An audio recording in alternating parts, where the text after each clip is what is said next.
Hey everyone, I'm Ellie and today I want to talk to you guys about reading academic texts. So academic text is something that's probably new to most of us when we start university, and therefore it's important to get an introduction into what you have to be careful about when you approach these kind of texts. And in general, you're going to have a reading list, and this reading list will have book chapters, academic articles, podcasts, and there's going to be compulsory and further readings. And the compulsory readings are the ones that your teachers expect you to complete, and then the further readings are the ones that you should also dive into if you have the time, or if you read an essay on that topic, or if you're specifically interested in something on that list. But overall, even the compulsory reading list sometimes might be too long for you to complete.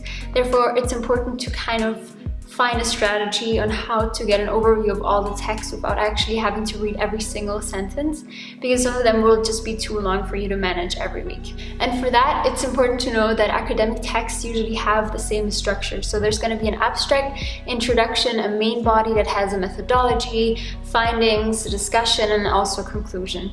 And the abstract usually gives you a really good overview of what the research was about and also what the outcome was. So academic articles are not read from front to the start. I mean, they can be, but it's not like you're waiting until the end to find out what happened. Usually it's best to already in the abstract know what happened, so you just have a better understanding while reading the rest. So as I said, first I would read the abstract, then I actually scan over the whole text, look at the headings and see if there's anything like tables or diagrams that pop into my head, and then I try to read the introduction and the conclusion, and then note down the main points.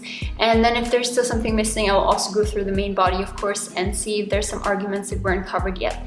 I have to say that this doesn't apply to every reading I do. If I read for an essay or if the text is super specific, then I obviously try to read the whole thing. But I feel like that if you read the abstract, the introduction, and the conclusion, you really have a good understanding of what the text is about, and you're able to write down the main point and also any other things you don't want to forget. And then if you have extra time, obviously read parts of the main body too. I would always do that if I have the time, but sometimes it's just not possible. Especially at the beginning of university, I had kind of a hard time to distinguish between what is necessary to note down and what I don't need to actually take note of, and then also like how carefully I need to read each text. And I would spend like ages on one article only and kind of not have time to read the others.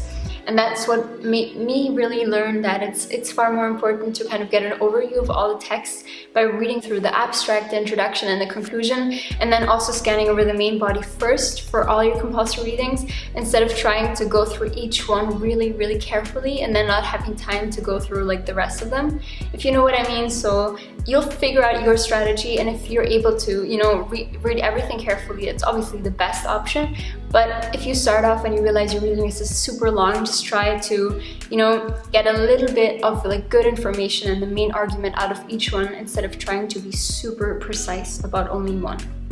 Last but not least, something that's also really helpful for me is to kind of write down some vocabulary when I take my notes. So some things that I hadn't heard before and I looked them up that I found in the text also make me kind of remember, the text better if I kind of have the context behind it. And obviously it's always good to know the vocabulary of the topic you're studying better. So yeah, that's something that also helped me a lot. And LSE Life actually has a lot of workshops on them, but also a website that's really helpful. Alright, I hope you guys enjoyed this video, and good luck with reading your papers.